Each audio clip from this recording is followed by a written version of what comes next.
খুনি হাসিনার প্রেতাত্মা মোয়াজ্জেম হোসেন রতন এমপি 17 বছর যাবৎ এই তাহিরপুরকে উন্নতি এবং উন্নয়ন থেকে বঞ্চিত করে রেখেছে।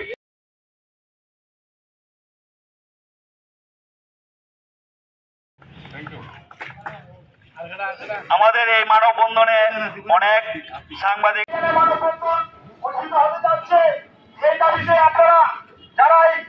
যারাই আছেন সবার কাছে অনুরোধ থাকবে এই আওয়ামী লীগের সাজার যেভাবে আগে আমি আপনাদের সামনে সম্পর্কে শেষ করে আমার বক্তব্য শেষ করছি। আসসালামু আলাইকুম। এখন আমাদের সামনে বক্তব্য রাখবেন বিশিষ্ট সমাজসেবক জনাব রহমান আলী।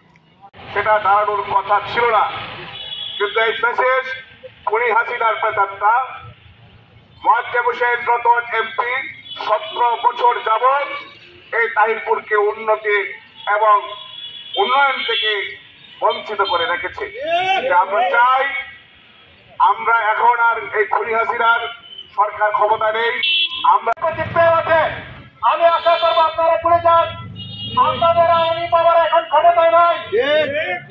আমরা চাই দ্রুত এই কাকেরঘাট সাব স্টেশন প্রতিরোধ করা হবে, বাস্তবায়ন করার জন্য এখনো কাজ করে যাচ্ছে নিবৃত্তে।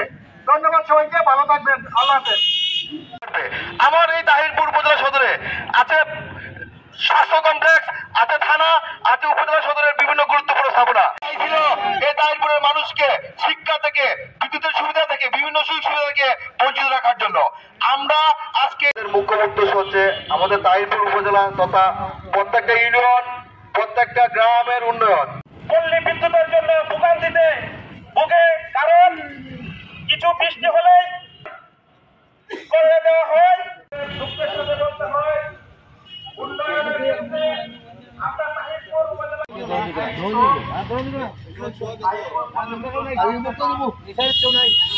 অনেকে যে সাংবাদিক সাধারণ জনগণ অনেকে এছাড়াও উপস্থিত আছে আমার ছাত্রদলের আহ্বায়ক যুবদল সহ থেকে যে আমাদের যে দাবি, জনগণের যে দাবি, এই দাবির সাথে আমাদের ঊর্ধ্বতন কর্তৃপক্ষ প্রাধান্য দিয়ে বিভিন্ন উন্নয়নমূলক সিদ্ধান্ত নিয়েছে।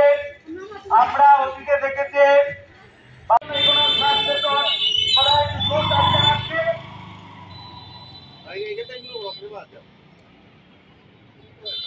সমস্যা না হয় এই জন্য আমরা এই তাহিরপুর সদরে একটি সাব স্টেশন করার দাবিতে